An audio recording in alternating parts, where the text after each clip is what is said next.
할렐루야.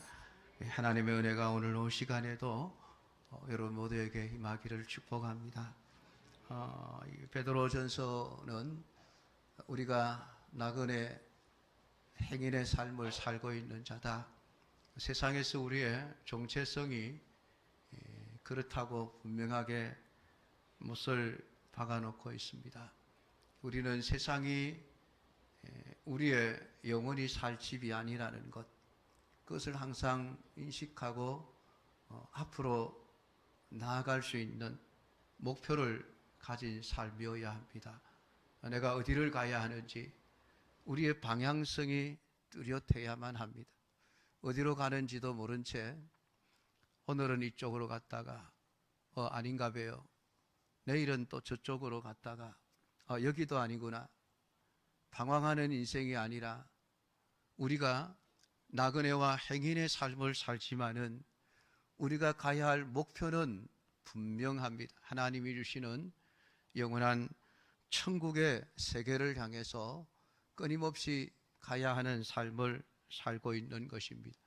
그렇기 때문에 우리 이 기독교의 인생관은 언제나 직선적입니다.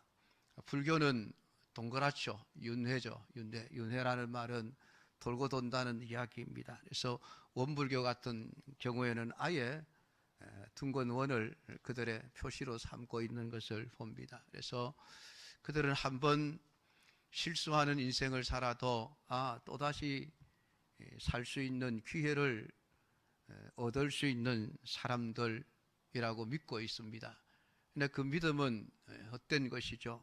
세상은 그렇게 윤회가 되는 것이 아니라 처음부터 끝까지 직선적으로 달려가고 있습니다.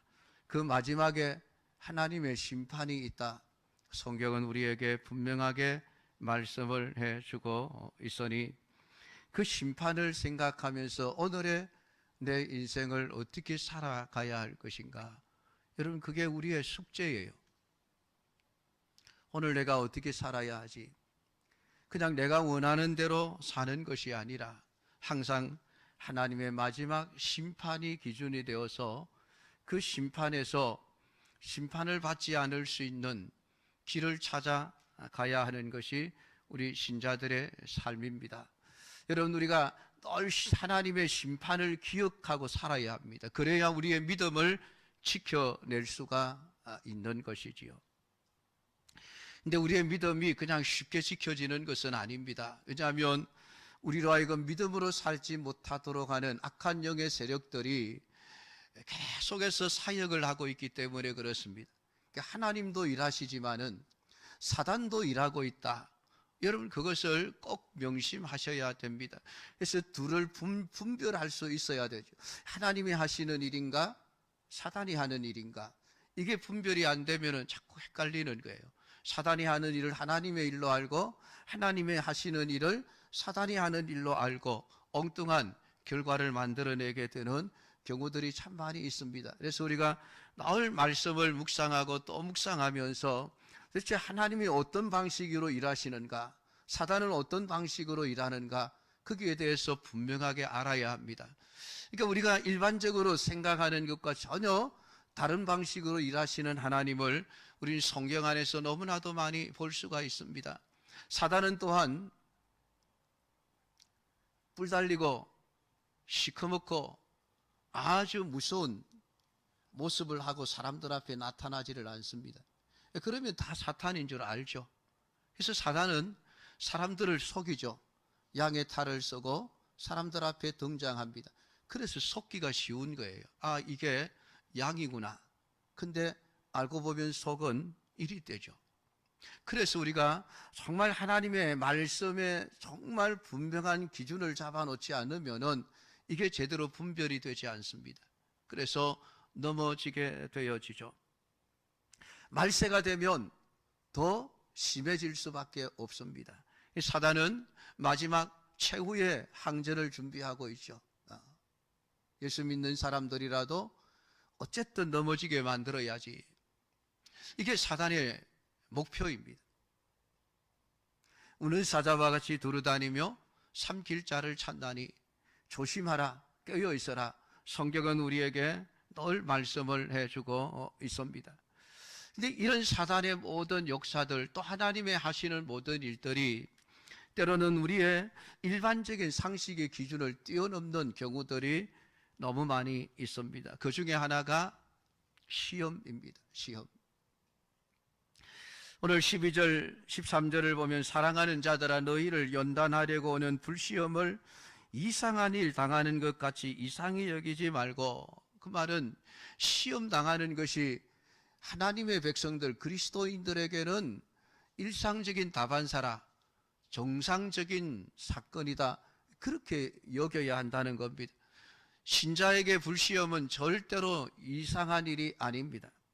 이상한 일 당하는 것처럼 이상하게 여기지 말고, 아, 당연히 내가 겪어야 할 것을 겪는구나, 그렇게 생각하라는 말입니다. 그리고 13절은 오히려 너희가 그리스도의 고난에 참여하는 것으로 즐거워하라 라고 말씀을 하고 있습니다. 아니, 하나님, 고난을 좋아할 사람이 누가 있습니까? 힘든 거 좋아할 사람 하나도 없습니다. 아픈 거 좋아할 사람 없습니다. 여러분, 그렇지 않습니까? 저도 마찬가지고 여러분들도 마찬가지입니다. 여러분, 고난은 싫어요. 고난은 싫어요. 왜? 힘들거든요. 때로는 마음도 힘들고 육체도 힘들고 물질적으로도 힘들고 사람들과의 관계 속에서도 힘들어지고, 어쨌든 시험은 힘들어요. 그래서 좋아할 사람이 없습니다. 그런데 성경은 즐거워해라. 아니, 이게 맞는 말입니까, 여러분? 시험이 오는데 즐거워해라? 그리스도의 고난에 참여하는 것으로 즐거워하라 라는 말씀을 하고 있습니다. 그러니까 우리가 시험을 당할 때 그 시험을 어떻게 받아들이느냐에 따라서 이게 죽도록 싫은 일이 될 수 있고 즐거운 일이 될 수도 있습니다. 근데 고난이 우리에게 즐거운 일이 되는 경우는 다른 것 없습니다. 그리스도의 고난에 내가 참여하는 것으로 받아들일 때에 우리는 그 고난을 즐거운 것으로 받아들일 수 있는 것이죠. 사실 사람들이 하나님을 찾는 제일 첫 번째 목적은 자신에게 올 모든 어떤 재앙들을 피해보거나 보호를 받거나 하기 위한 목적으로 신을 찾지 않습니까? 그것이 종교죠. 그래서 세상의 모든 종교는 언제나 환난을 당하고 재앙을 만날 수 있는 길을 피할 수 있는 길을 가르쳐 줍니다. 그래서 때로는 수천만 원의 돈을 요구하면서 굿을 해주고 부적을 써주고 온갖 행위들을 다 하면서 그것을 통해서 장차 다가올 재난을 피할 수 있다라고 이야기를 하죠. 그런데 사실은 그렇게 되지 않는 것이 인생입니다. 성경은 오히려 너희들에게 다가오는 불시험을 이상한 것으로 여기지 말고 내가 그리스도의 고난에 참여하는구나 라고 생각을 하면서 그 고난을 즐겁게 받아들이라 라고 말씀을 합니다. 여기서 불시험이라고 하는 것은 불로 태워지는 그런 화형식을 하는 것을 말하는 것이 아닙니다. 불타는 것과 같은 고통이 수반되는 시험이라는 뜻이죠. 그러니까 얼마나 힘들겠습니까? 여러분, 우리가 손가락 하나 조금만 화상을 입어도 얼마나 아픕니까? 쓰리고 아프죠. 한참 동안 고통을 당합니다. 3도 화상 입으면 4도 화상까지 가면 결국 죽게 되죠. 그만큼 끔찍한 고난이 불에 태워지는 고난인데, 우리가 겪는 모든 고난들을 그만큼 힘든 고난들이라고 표현을 하고 있는 것이 불시험이라고 표현되어져 있는 것입니다. 고난은 쉬운 게 하나도 없습니다. 다 힘들고 어렵습니다. 그럼에도 불구하고 오늘 그 시험을 즐거워해라 라는 말씀을 하고 있습니다. 여러분, 시험이라고 하는 것은 항상 두 가지 목적 하에서 행해지죠. 하나는 내 수준을 알기 위한 시험입니다. 학교에서 한 학기 동안 선생님이 열심히 교과서를 들고 영어를 가르치고 수학을 가르치고 국어를 가르치고 사회를 가르치고 지리, 역사를 가르치면 꼭 시험을 치죠. 그 시험은 어떤 목적을 가지고 치는 겁니까? 아, 이놈 이거 나쁜 놈이다, 학교에서 제적시켜야 되겠다, 그런 뜻으로 치르는 시험은 절대 아니죠. 그 시험은 내가 얼마만큼 배웠고 얼마만큼 알고 있는가, 내 학업의 수준을 평가하기 위한 시험이 그런 시험이죠. 수학 능력 고사도 마찬가지죠. 내가 공부할 수 있는 능력이 얼마나 되는가를 평가하는 시험이지 떨어뜨리기 위한 시험은 아닙니다. 그러나 입사시험, 입학시험 이런 것은 다르죠. 목적이 다릅니다. 그것은 실력이 없는 사람을 떨어뜨리기 위한 시험이죠. 실력이 좋은 사람을 찾아내기 위해서, 그래서 뭐 직장이라든지 아니면 학교라든지 그 학생을 우수한 학생, 우수한 사원을 뽑기 위해서 실력이 떨어지는 사람들을 떨어뜨리기 위해서 치르는 시험이 있습니다. 오늘 이 성경이 말하고 있는 불시험이라고 하는 것을 연단이라고 표현을 하고 있습니다. 너희를 연단하기 위해서 오는 불시험이라. 그 말은 이 시험이 우리를 떨어뜨리기 위한 시험으로 오는 게 아니라는 것이죠.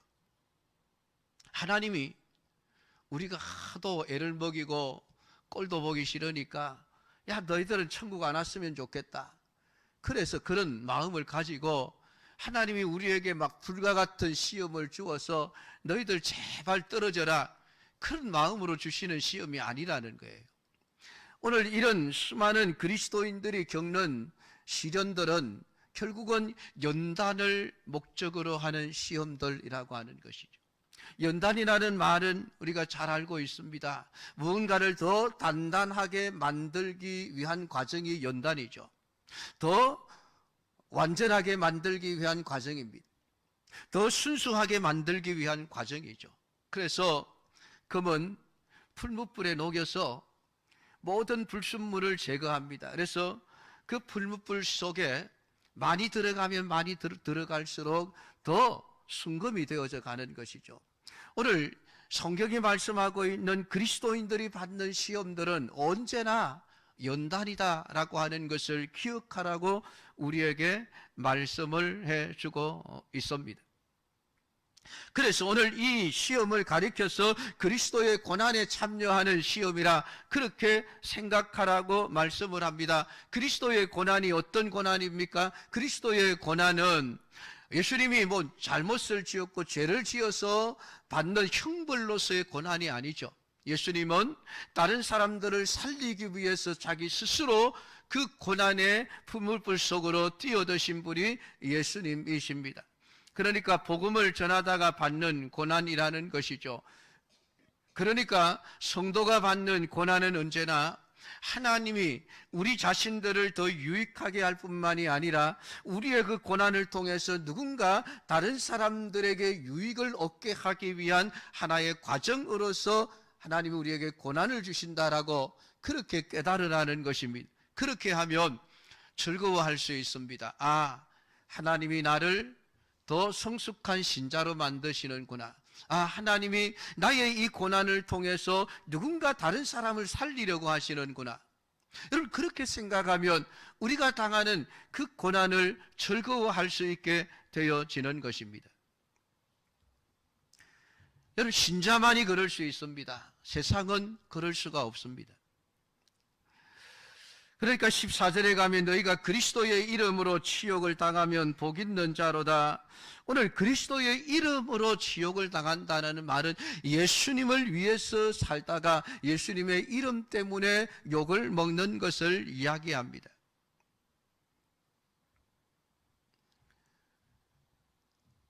그리고 그 사람들에게는 영광의 영 곧 하나님의 영이 그 위에 계신다라고 말씀을 해주고 있습니다. 오늘 예수님의 이름으로 사람들에게 욕을 먹는 사람들에게는 성령이 함께 계신다라고 말씀을 하는 것이죠. 여러분, 어떤 사람이 복입니까? 여러분이 원하는 복은 어떤 것입니까? 세상의 복은 말씀드리지 않아도 뻔하죠. 물질적인 것, 육체적인 것, 세상적인 것, 그 복을 원합니다. 그러면 신자된 여러분들은 어떤 복을 원하십니까? 오늘 베드로서를 통해서 예수님의 이름으로 욕을 먹으면 그 사람이 참 복 있는 자라라고 이야기를 합니다. 세상 사람들이 들으면 우스운 이야기죠. 아니, 힘들어 죽는 사람 보고 복 있는 사람이라고 하면 그게 맞냐? 틀린 것이지. 여러분, 그렇게 말하지 않겠습니까? 그러니까 제대로 된 고난의 의미를 모르는 사람들의 입을 통해서는 고난이 절대로 복이 될 수가 없습니다. 그런데 성경은 우리에게 고난받는 것이 참 복이다, 너 참 복 있는 사람이야, 그렇게 말씀을 합니다. 이 고난이 그리스도인으로서 고난을 받는 것, 그것을 말하는 것이죠. 그러니까 도둑질하는 일이나 살인이나 악행이나 남의 일을 간섭하는 자로 고난을 받지 말아야 한다라고 말씀하고 있습니다. 그러니까 내가 잘못을 저지르고 죄를 범해서 당연히 받는 그 고난은 그 고난이 아니라는 거예요. 그것은 죄의 값으로 받는 대가일 뿐이죠. 그것을 이야기하는 것이 아닙니다. 우리 그리스도인들이 그 나쁜 짓 하고 그것 때문에 욕을 먹는 것을 가지고, 야, 예수 믿는 것 때문에 내가 세상으로부터 욕을 먹고 있다, 그러면은 하나님이 아이고 잘하고 있다 그러시겠습니까? 절대로 그러지 않죠. 그 네가 잘못해서 받는 욕이지 않느냐, 그건 절대로 복이 아니야, 너 회개해. 하나님께서는 그렇게 말씀하시는 거예요. 그러니까 오늘 이 본문에서 말하고 있는 고난은 그리스도의 고난, 그리스도의 이름으로 받는 고난, 또한 그리스도인으로 받는 고난, 이런 것들을 이야기하고 있습니다. 내가 정말 복음 위해서 살고 예수님을 위해서 살고 하나님이 원하시는 일을 하다가 세상과 맞지 않았어, 세상이 싫어해서 세상이 우리를 괴롭히고 힘들게 하는 그런 고난을 받을 때에는 너 충분히 즐거워할 수 있어. 왜냐하면 하늘에서 네 상이 크기 때문에 그렇다라고 성경은 말씀을 하고 있는 것입니다. 사랑하는 성도 여러분, 오늘 하나님께서 신자를 연단하시는 것은 신자로 하여금 주님만을 사랑하고 주님만을 위해서 살아가는 자로 만들어 가시기 위한 것임을 알 수가 있습니다. 그것이 우리 신자에게 고난이 주어지는 이유입니다. 하나님은 이런 시련들을 통해서 결국 우리의 시선이 하나님을 바라보게 하고 우리의 생각이 하나님을 향하게 하고 우리의 모든 삶의 방향이 저 영원한 천국을 향해서 좌우로 눈을 돌아보지 아니하고 오직 하나님이 원하시는 그 자리를 향해서 끝까지 달려갈 수 있도록 하기 위해서 하나님은 우리에게 불같은 시험을 우리에게 허락하신다라고 말씀을 하고 있습니다. 그러니까 우리가 정말 주님을 사랑하기 원하는 마음을 가진 신자라고 한다면은 불시험 오는 것을 마다하지 않게 되어지죠. 그래서 즐거워하라라는 말씀을 하고 있습니다. 사랑하는 성도 여러분, 오늘 신자가 이 세상에서 정말 믿음으로 산다는 것은 쉬운 일이 아닙니다. 세상으로부터 분명히 핍박을 받고 욕을 먹을 수밖에 없는 일이 세상 가운데서 믿음으로 사는 일입니다. 그렇다고 해서 우리가 지구를 떠날 수는 없는 거예요. 어쨌든 불신자들 속에서 부딪히며 믿음으로 살아가야 할 자들입니다. 그 삶이 쉬운 삶은 아니지만은 그것 때문에 힘든 일이 생길 때마다 이 말씀을 여러분 기억하시기를 바랍니다. 이상한 일 아니야, 당연한 일이야. 오늘 하나님이 너의 신앙을 성숙케 하기 위해서 너를 통해서 누군가가 유익을 얻게 하기 위한 목적을 가지고 너에게 시련을 주고 있단다. 그러니 기뻐하고 즐거워해라. 오늘 성경은 우리에게 말씀하고 있는 것이죠. 예수님을 세상을 어떻게 대했습니까? 감사하지 않았습니다. 물론 처음에는 감사하기도 했고 환영도 했습니다. 그것은 자신들이 원하는 바를 이루어질 것으로 기대했기 때문이죠. 그러나 그런 기대와는 다르게 전혀 엉뚱한 방향으로 가시는 예수님을 더 이상 사랑할 수가 없었습니다. 그래서 그들은 예수님을 싫어하고 미워하고 핍박하고 십자가에 죽이기까지 하셨던 것입니다. 오늘 예수님이 세상에 오셔서 끊임없는 사랑을 베푸셨고 자신의 생명을 가지고 죄인들을 살려내셨고 십자가에 피 흘려 죽으심으로 인류를 위해 기꺼이 헌신하고 봉사하셨습니다. 그러한 예수님을 세상은 핍박하고 죽이는 것으로 대신했습니다. 그 신자는 그렇게 예수님의 이름으로 사는 자들이고 신자는 예수님이 걸어가신 그 길을 걸어가는 사람들입니다. 그러니까 그 길을 걸어가면서 나는 세상으로부터 높임을 받기를 원한다면, 나는 세상으로부터 대접받기를 원한다면, 나는 세상 사람들에게 자랑스러운 존재가 되기를 원한다면 그것은 그 사람의 마음이 주님에 있지 않음을 나타내주는 증거가 되어지는 것입니다. 결국 그에게는 고난은 멈추어야 될 아픔밖에 되지를 않는 것이고 절대로 즐거워할 수가 없는 것입니다. 사랑하는 성도 여러분, 오늘 예수님은 십자가의 고난을 받으시며 죽으셨습니다마는 그의 마지막은 하늘의 영광의 보좌였음을 우리에게 말씀해 주고 있습니다. 그러니까 주님이 누리고 있는 그 모든 천국의 영광을 누릴 수 있는 신자는 그리스도의 고난에 참여하는 삶을 살아가는 자들이라고 우리에게 말씀해 주고 있습니다. 여러분, 예수님 이름 때문에 힘든 일이 있으십니까? 예수님 믿는 것 때문에 세상으로부터 욕을 먹고 핍박을 받고 있으십니까? 기뻐하십시오. 즐거워하십시오. 우리는 충분히 그럴 수 있는 사람들입니다. 하나님이 우리를 붙들어 주시기 때문입니다. 세상은 우리를 절대로 높여주지 않습니다. 세상 앞에서 높임을 받으려고 기대하지 마십시오. 예수님도 무시하고 짓밟아버린 세상이 우리를 높여줄 리 만무하지 않습니까? 아예 처음부터 기대하지 말고 살아가십시오. 오늘 하나님이 나를 높여주실 것을 기대하십시오. 천국에서 내가 누릴 영광을 생각하면서 오늘 세상으로부터 받는 모든 그리스도의 이름 때문에 받는 환난과 고난을 즐거워하며 기뻐하며 오늘 아버지 하나님의 원하시는 삶을 살아가시는 우리 믿음의 사람들이 다 될 수 있기를 주님의 이름으로 축복합니다. 우리는 다 심판대 앞에 서게 되어집니다. 그 심판에 관해서 17절부터 마지막 절까지 말씀하고 있는 것을 봅니다. 하나님의 집에서 심판을 시작할 때가 되었나니 만일 우리에게 먼저 하면 하나님의 복음을 순종하지 아니하는 자들의 그 마지막은 어떠하며 또 의인이 겨우 구원을 받으면 경건하지 아니한 자와 죄인은 어디에 서리요?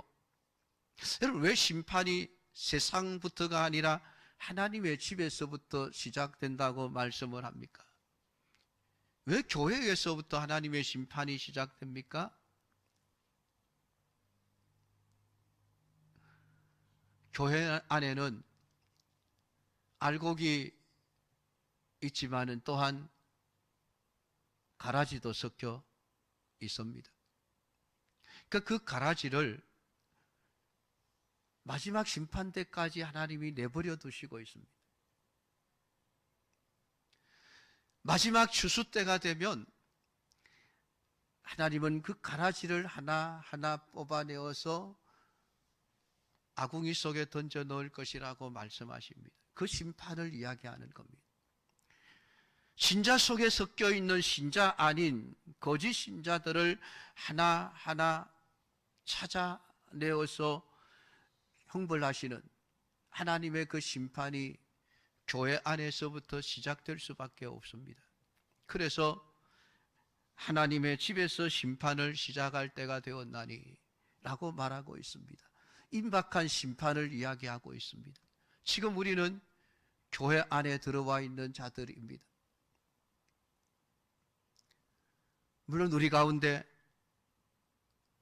쭉저기가 하나도 없으면 정말 감사한 일이고 그렇게 되기를 기대하지만은 그럼 분명히 하나님은 교회 안에 신자 아닌 자들, 사단이 심어놓은 쭉정이들이 반드시 있다. 그래서 나는 교회 안에서 먼저 심판한다.